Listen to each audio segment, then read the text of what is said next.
Welcome to భక్తి ఓం channel. ఈ వీడియోలో శని చూపు పడని దేవుళ్ళు ఇద్దరే ఉన్నారు. వాళ్ళు ఎవరో ఇప్పుడు తెలుసుకుందాం. పరమశివుడు దగ్గర నుంచి ప్రతి ఒక్క దేవతకి శని ప్రభావం ఉందని పురాణాలు చెబుతున్నాయి. కానీ ఇద్దరికి మీద మాత్రం శని ప్రభావం పడలేదని అంటారు. ఇంతకీ ఆ దేవుళ్ళు ఎవరో ఇప్పుడు తెలుసుకుందాం.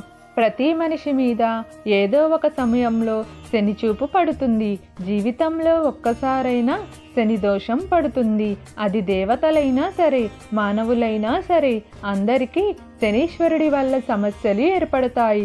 కానీ ఇప్పటి వరకు దేవతల్లో ఇద్దరికి మాత్రమే శనీశ్వరుడు ప్రభావం పడలేదని శాస్త్రాలు చెబుతున్నాయి. మహాశివుడు దగ్గర నుంచి దేవతలు, ఋషులు అందరూ కూడా శని వల్ల ఒక్కసారైనా ఇబ్బందులు పడిన వాళ్లే. శని ప్రభావం పడితే వారికి కష్టాలు, సమస్యలు ఎదురవుతాయి. అదే శని చల్లని చూపు ఉంటే పేదవాడు కూడా రాజు కాగలుగుతాడు. అలాగా శనీశ్వరుడి ప్రభావం మాత్రం ఇద్దరి మీద పడలేదని పురాణాలు చెబుతున్నాయి. విఘ్నాలు తొలగించే వినాయకుడు, శ్రీరాముని పరమభక్తుడు హనుమంతుడి మీద శని ప్రభావం పడలేదని పురాణాలు చెబుతున్నాయి. రామాయణంలోని ఒక కథ ద్వారా శనీశ్వరుడి ప్రభావం హనుమంతుడి మీద పడలేదని అంటారు. శని ఎంత ప్రయత్నించినా కూడా హనుమంతుడిని ఏమీ చేయలేకపోయాడట. ఇంతకీ ఆ కథ ఏమిటంటే, రావణుడు లంకలో బందీగా ఉన్న సీతమ్మ తల్లిని రక్షించేందుకు హనుమంతుడు సముద్రంలో ఒక మార్గం నిర్మించాడు. అది నిర్మించేటప్పుడు శనీశ్వరుడు హనుమంతుడి దగ్గరికి వచ్చాడు. శని సహాయం చేసేందుకు వచ్చాడని అందరూ అనుకున్నారు. కానీ హనుమంతుడి మీద శని తన ప్రభావం చూపించేందుకు వచ్చినట్టు శని భగవానుడు చెప్పాడట. హనుమంతుడి తల మీద కూర్చున్న శని అతను చేసే పనులకు ఆటంకాలు కలిగించాలని చూశాడట. అయితే హనుమంతుడు తన తలని కాదని కాలు భాగాన్ని పట్టుకోమని శనీశ్వరుడికి చెప్పాడు.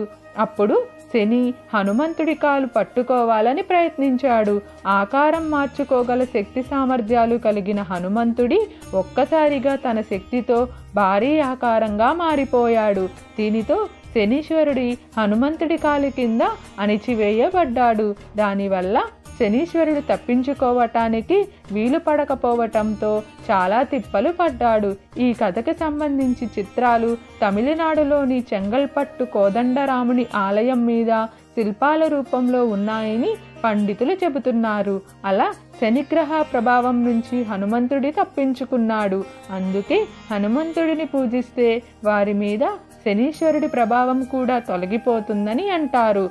వినాయకుడు కూడా శని ప్రభావం కలగని దేవుడని చెబుతారు. కానీ దీనికి సంబంధించిన మరొక కథ పురాణాలలో ఉంటుంది. ఒకనాడు పార్వతీదేవి తయారు చేసిన వినాయకుడిని చూసేందుకు అందరూ దేవతలు వస్తారు. వినాయకుడి ముగ్ధ మనోహరమైన మోము చూసి అందరూ మెచ్చుకుంటారు. కానీ శని మాత్రం వినాయకుడి వైపు చూడడు. అందుకు కారణం శనిదేవుడికి ఉన్న శాపం. ఎవరి మీద అయితే శని చూపు పడుతుందో వాళ్ళు కష్టాలు అనుభవిస్తారని శాపం పొందుతాడు. అందువల్ల శని వినాయకుడిని చూడకపోయేసరికి ఆగ్రహించిన పార్వతీదేవి తన కొడుకుని చూడాల్సిందేనని పట్టుపట్టింది. దీనితో చేసేది లేక శని వినాయకుడిని చూశాడు. ఫలితంగా శని చూపు పడటంతో శివుడి వల్ల వినాయకుడు తలకోల్పోయాడని పురాణాలు చెబుతున్నాయి.